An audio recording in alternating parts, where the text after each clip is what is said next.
나 사랑해? 왜 이렇게 연락 늦게 해? 나보다 친구랑 노는 게 더 재밌어? 혹시 이런 말 습관처럼 해본 적 있으신가요?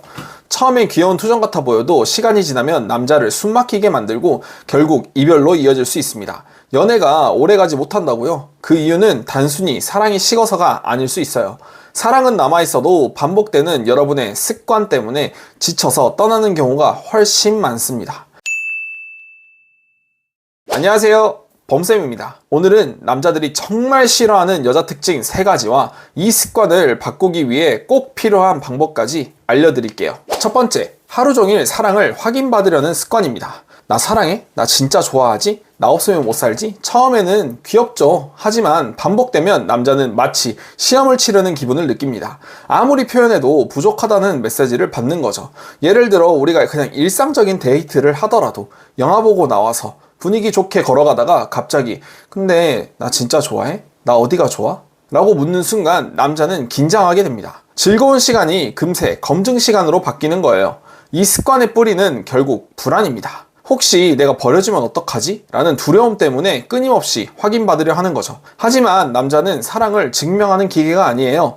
이 불안이 해결되지 않으면 누구와 연애하든 똑같은 패턴으로 반복될 수밖에 없습니다. 여러분, 그럼 어떻게 해야 되겠어요? 당장 바꿔야겠죠? 두 번째, 감정 기복이 큰 습관입니다. 방금 전까지만 해도 웃다가 갑자기 서운해하고 이를 화를 내는 경우, 남자는 그 순간마다 내가 뭘 어떻게 대해야 되지? 라는 혼란을 느끼게 됩니다. 예를 들어 같이 밥 먹으면서 즐겁게 대화하다가 갑자기 근데 아까 말투 왜 그랬어? 나 기분 나빠 라고 하면 남자는 머릿속이 하얘집니다. 방금까지 웃던 분위기가 한순간에 무너져 버리는 거죠. 연애에서 가장 중요한 건 안정감입니다. 그런데 이렇게 감정이 왔다 갔다 바뀌면 남자는 마치 언제 터질지 모르는 지뢰밭을 걷는 것처럼 느낍니다. 회사나 일상에서 이미 스트레스를 충분히 받고 있는데 연애마저 불안정하다면 결국 지쳐버리게 되는 거죠. 감정은 표현하는 게 맞지만 조율되지 않는 기분 변화는 사랑을 지켜주는 힘이 아니라 관계를 무너뜨리는 칼날이 되기도 합니다. 세 번째는 작은 서운함도 바로 터뜨리는 습관입니다. 왜 연락 늦게 해?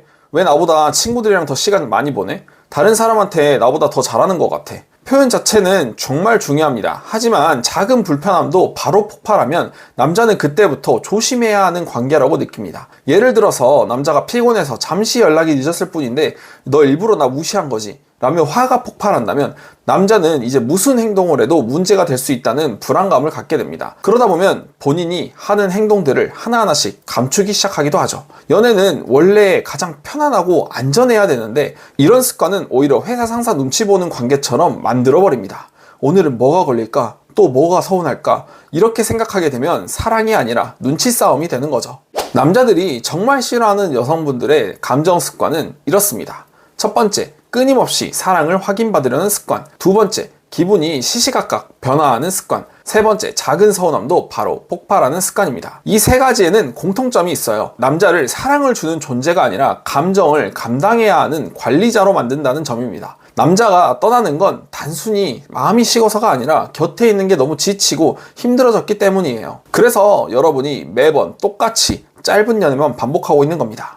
그럼 우리 이런 습관들은 어떻게 바꿔야 될까요? 문제 있는 건 알았잖아요. 바로 우리가 감정을 다스리는 힘을 키워야 하는 거예요. 첫 번째로 감정일기 쓰기입니다. 오늘 느낀 감정을 한 줄씩만 한번 적어보세요. 예를 들면 연락이 늦어서 답답했다. 사실은 소외된 느낌 때문이었던 것 같네? 이렇게 감정에 이름을 붙이는 것만으로도 불안과 분노가 줄어듭니다. 정신의학적인 연구에서도 감정을 글로 표현하는 습관이 스트레스를 완화하고 자기조절력을 높여준다고 밝혀져 있어요. 그래서 정신과 의사 선생님들도 감정일기 쓰는 것을 추천드리는 거죠. 두 번째, 혼자 보내는 시간을 확보해 보는 거예요. 하루 30분 산책이나 책 읽기 같은 나만의 루틴을 한번 가져보세요. 이 시간은 단순한 휴식이 아니라 나는 연애 외에도 가치 있는 삶이 있다는 자존감을 회복하는 훈련이 됩니다. 혼자 있을 때 뇌는 감정을 정리하고 자기 성찰을 돕는 모드가 활성화되기 때문에 마음이 훨씬 단단해질 수 있어요. 자, 그럼 이 2가지 습관을 알았는데 그럼 언제부터 실천하면 좋을까요? 지금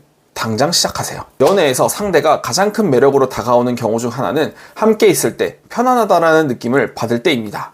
혹시 오늘 이야기한 습관 중 하나라도 나에게 있다면 지금부터라도 조금씩 바꿔보세요. 감정을 조율할 줄 아는 여자가 결국 오래 사랑받고 오래 사랑할 수 있습니다. 오늘 영상이 도움이 되셨다면 구독, 좋아요, 알림 설정 잊지 마시고 여러분의 경험이나 고민도 댓글로 남겨주세요. 제가 함께 이야기 나누겠습니다.